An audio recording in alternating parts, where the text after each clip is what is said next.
Okay, folks, I got good news and bad news. The bad news, they said that the directors want to take Resident Evil. They want to keep it the way it is. If they're doing 7, they want to keep it action oriented and Norse survival horror.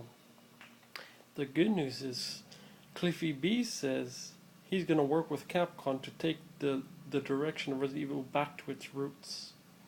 And they said Resident Evil 7 will come out in 2015. So that'll be, I'm thinking definitely they're going to put it on the 720. Here's what I want Resident Evil 7 to be. I want to definitely take it back to the roots. Don't get me wrong, the action oriented is great, it's awesome.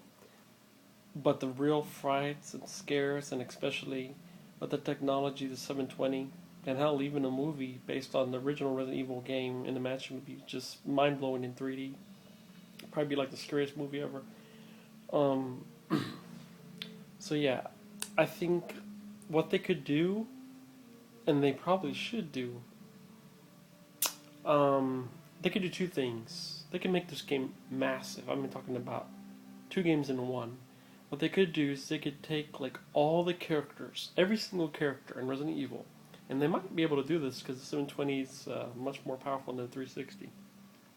Take every single character, I mean every single character for Resident Evil, the Resident Evils, and you'd be able to get to play them, and you actually find out. I'm talking way before Raccoon City. I'm talking about like the origin of Raccoon City. Take the game there, where you get to, you first came into Raccoon City, see how everything was. Remember how like Resident Evil 5 says 1960 this happened. Remember, that raccoon outbreak was in 1995. So take Resident Evil way back. I'm talking about past zero. I'm talking about like in the 60s, and then you're gonna find out like how everybody came to involved. Now that would be a massive game, putting every single character and how everything came involved, and I think that game would be amazing. Um, and that could be all survival horror. And the other thing what they could do, they could have a combination. They could make it survival horror and action. I mean, I'm talking 50-50. Not like just Leon campaign. I'm talking about 50-50, like they can continue the story from Resident Evil 6. And then they could have it where you go to maybe uh, another mansion and you have to survive the horror. And after the survival horror, you get into the action elements. Now, I don't know if they could fit those kind of two scenarios in one big game because that game would just be massive. I mean, that game would have to be like on multiple discs or something. I hope they can do something like that. Now the 720, that might be even pushing it further than what they could do. That I mean, unless they put on multiple discs, they could do that probably. And I think that game would probably be like the best Resident Evil ever made because you're taking 1960 whatever, you're taking the beginning, the roots before even the Raccoon City outbreak, how everybody came to evolve and where they were in college or whatever, and sounds like a movie, right? And then go you live through all the characters' experience, get to play all the characters' experience, and then the survival horror outbreak, and then like on the others, like I mean, you're continuing from 1960 all the way to 2015. I mean, yeah, I mean that'll be like the best Resident Evil ever made, because you have a massive game that'll fulfill everybody's fantasies. The survival horror starting, and then you could just build all the action and continue the story past Resident Evil 6, and that'll be Resident Evil 7, and then so on.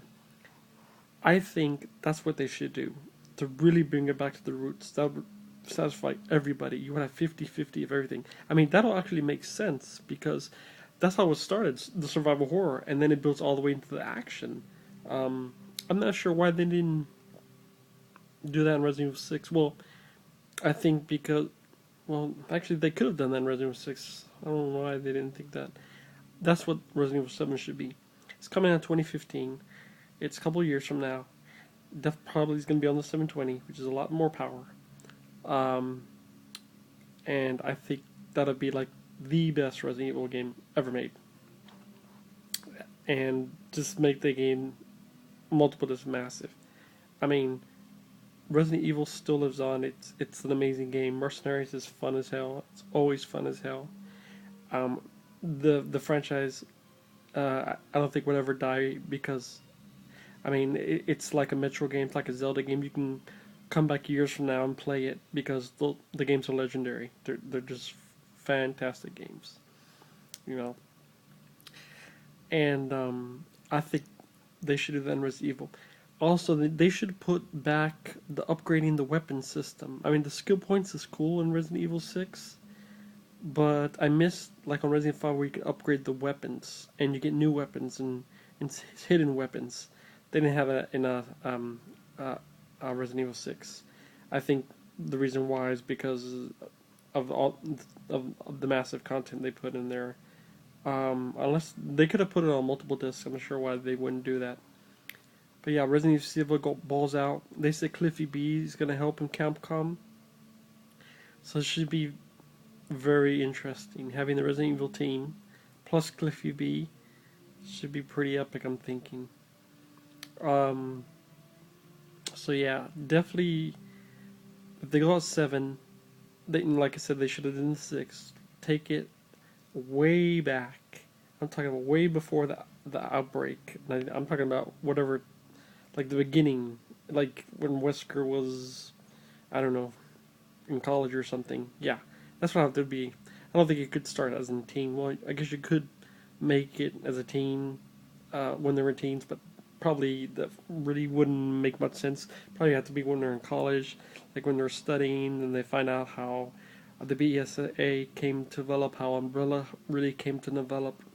Because not even Resident Evil 0 showed that. They just showed like kind of prior to the outbreak, but they didn't show like how these people grew up and went to college.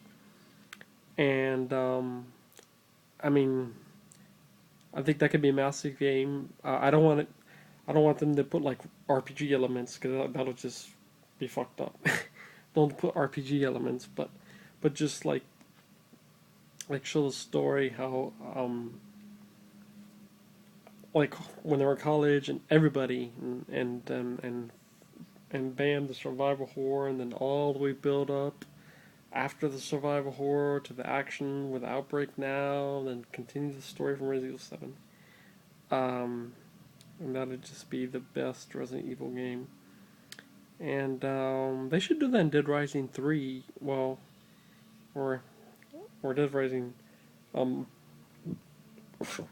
We're well, I guess I couldn't do it for Dead Rising because it's not, you don't have that many characters.